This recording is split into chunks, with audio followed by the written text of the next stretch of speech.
Louis Vuitton, नाम सुनते ही दिमाग में क्या आता है? स्टेटस, लग्जरी, इतिहास, है ना? पर इस चमकते मोनोग्राम के पीछे एक कहानी है, काफी नाटकीय और ज्यादातर लोगों को पता भी नहीं है। तो आज हम इसी सवाल की तह तक जाएंगे। सोचिए, एक 13 साल का लड़का जो घर से भाग गया, वो एक ऐसा साम्राज्य खड़ा कर देता है जो बाद में उसी के परिवार के हाथों से छीन लिया जाता है। कैसे? चलिए पता करते हैं। इस पूरी कहानी को आसानी से समझने के लिए हम इसे 3 हिस्सों में बांट लेते हैं। पहला, फाउंडर का शुरुआती सफर, फिर परिवार ने कैसे इस विरासत को आगे बढ़ाया, और आखिर में ये कैसे एक विशाल कॉर्पोरेट एम्पायर बन गया। तो चलिए शुरू करते हैं पहले चैप्टर से, एक ऐसे सफर से जो लगभग नामुमकिन लगता है। लुई का बचपन, आप समझिए, बहुत ही मुश्किलों से भरा था। वो एक गरीब किसान परिवार से थे। जब वो सिर्फ 10 साल के थे, उनकी माँ गुजर गईं और फिर घर में आई उनकी सौतेली माँ, जिनका बर्ताव इतना खराब था कि 3 साल बाद, महज 13 साल की उम्र में, लुई को अपना घर छोड़कर भागना पड़ा।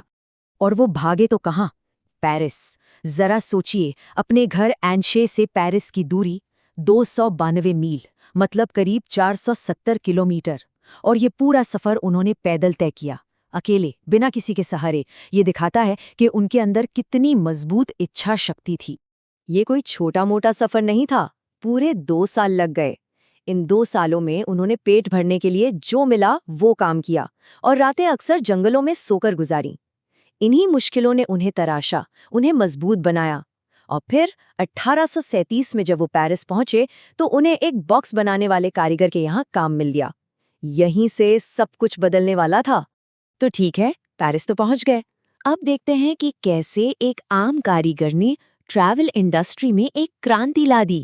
देखिए, उस जमाने में सफर के लिए जो संदूक होते थे, वो ऊपर से गोल, मतलब गुंबद जैसे होते थे। अब इससे प्रॉब्लम क्या थी? वो भारी तो थे ही, पर उन्हें ट्रेन में एक के ऊपर एक नहीं रख सकते थे, जगह बर्बाद होती थी। लुई ने इस छोटी सी पर बहुत बड़ी प्रॉब्लम को पकड़ लिया, और उन्होंने क्या किया? उन्होंने बनाए फ्लैट टॉप वाले संदूक, हल्के, वाटरप्रूफ, और सबसे बड़ी बात, स्टैकेबल, मतलब एक के ऊपर एक आसानी से रखे जा सकते थे। ये सच में एक गेम चेंजर था। अब जैसे ही लुई के संदूक फेमस हुए, तो जाहिर है उनकी नकलें भी बननी शुरू हो गईं। तो नकलचियों से बचने के लिए एक लड़ाई शुरू हुई। सबसे पहले उन्होंने धारियों वाला डिजाइन बनाया, वो भी कॉपी हो गया। फिर आया चेकरबोर्ड पैटर्न, जिसे हम डामियर कहते हैं, वो भी कॉपी होने लगा। और आखिर में 1896 में उनके बेटे जॉर्ज ने वो आइकॉनिक एलवी मोनोग्राम बनाया, जो आज इस ब्रांड की पहचान बन चुका है। और जॉर्ज सिर्फ डिजाइनर ही नहीं, एक जीनियस मार्केटर भी थे। उन्होंने एक ऐसा ताला बनाया जिसके बारे में उनका दावा था कि इसे कोई तोड़ ही नहीं सकता। और अपना पॉइंट प्रूफ करने के लिए उन्होंने क्या किया? उन्होंने उस दौर के सबसे बड़े जादूगर हैरी हुडीनी को चैलेंज कर दिया कि दम है तो ये ताला खोल कर दिखाओ। और हुडीनी ने ये चैलेंज लेने से मना कर दिया। बस इसके बाद तो ब्रांड पर लोगों का भरोसा 7वें आसमान पर पहुंच गया। लेकिन हर बड़ी कहानी में कुछ स्याह पन्ने भी होते हैं। तो अब बात करते हैं ब्रांड के इतिहास के एक ऐसे हिस्से की जो थोड़ा जटिल है और जिस पर कई सवाल उठते हैं। बात है दूसरे विश्व युद्ध की। फ्रांस पर नाजियों का कब्जा था। उस मुश्किल दौर में विटॉन परिवार ने नाजियों की कठपुतली सरकार के साथ मिलकर काम किया। उनका स्टोर खुला रहा और उन्होंने उस शासन के लिए प्रोडक्ट्स भी बनाए। ये सारी बातें एक किताब Louis Vuitton a French saga में बताई गई हैं। कंपनी का पक्ष ये है कि उस वक्त जिंदा रहने के लिए और बिजनेस बचाने के लिए ये जरूरी था। खैर, युद्ध तो खत्म हो गया, लेकिन विटॉन परिवार के लिए एक और लड़ाई दरवाजे पर दस्तक दे रही थी। और ये लड़ाई हथियारों से नहीं, बल्कि बोर्डरूम में लड़ी जानी थी। हुआ ये कि 1970 में गैस्टन लुई विटॉन की मौत हो गई। अब परिवार में किसी को बिजनेस चलाने का खास तजुर्बा था नहीं, तो उन्होंने गैस्टन के दामाद हेनरी रैकमियर को कंपनी की कमान सौंप दी। ये पहली बार था कि कोई आउटसाइडर, मतलब कोई जो खून के रिश्ते से विटॉन नहीं था, वो कंपनी चला रहा था। और यहीं से कहानी में एक जबरदस्त मोड़ आता है। हेनरी ने कंपनी को बहुत आगे बढ़ाया, लेकिन उन्हें हमेशा एक डर सताता था कि कोई और कंपनी एलवी को खरीद ना ले। इसी डर से बचने के लिए उन्होंने मॉयट हेनेसी के साथ मिलकर LVMH नाम की एक बड़ी कंपनी बना ली। और फिर उन्होंने एक निवेशक को इनवाइट किया जिसका नाम था बर्नार्ड अर्नोल्ड। और यही उनकी सबसे बड़ी गलती थी। अर्नॉल्ट ने परिवार की अंदरूनी लड़ाई का फायदा उठाया और देखते ही देखते खुद LVMH के मालिक बन बैठे और विटन परिवार को बाहर का रास्ता दिखा दिया।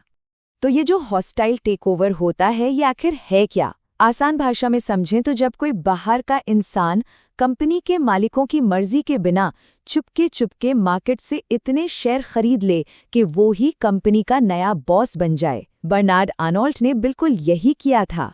चलिए अब फास्ट फॉरवर्ड करके आज के दौर में आते हैं। देखते हैं कि बर्नार्ड आर्नोल्ट के अंडर लुइस विटॉन आज क्या बन चुका है। अर्नोल्ट की स्ट्रैटेजी बिल्कुल साफ है, एक्सक्लूसिविटी। मतलब ये ब्रांड सबके लिए नहीं है। लुई विटॉन कभी डिस्काउंट नहीं देता। इनफैक्ट ब्रांड वैल्यू बनाए रखने के लिए जो प्रोडक्ट्स नहीं बिकते थे उन्हें नष्ट तक कर दिया जाता था ताकि वो सस्ते में बाजार में न आ जाएं। और साथ ही टिफ़नी एंड को जैसे बड़े बड़े ब्रांड्स को खरीदकर वो अपने लग्जरी एम्पायर को और बड़ा करते जा रहे हैं। लेकिन आज भी विवाद कंपनी का पीछा नहीं छोड़ते। एक बड़ा विवाद है मेड इन फ्रांस टैग को लेकर। कंपनी कहती है कि हमारे सारे प्रोडक्ट्स फ्रांस और इटली में माहिर कारीगर हाथ से बनाते हैं। वहीं कुछ रिपोर्ट्स में ये आरोप लगा है कि बैग्स का ज्यादातर काम तो रोमानिया जैसे देशों में सस्ते मजदूरों से करवाया जाता है और फ्रांस में तो बस आखिरी की फिनिशिंग देकर मेड इन फ्रांस का टैग लगा दिया जाता है।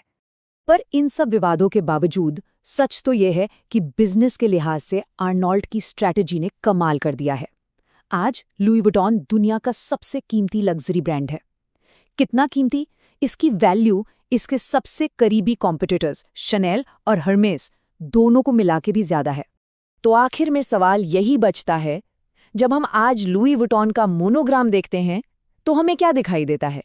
एक बेघर लड़के की कारीगरी और जुनून की विरासत, या फिर एक शातिर बिजनेसमैन के कॉर्पोरेट दांव पेच का नतीजा? शायद सच इन दोनों के कहीं बीच में ही है।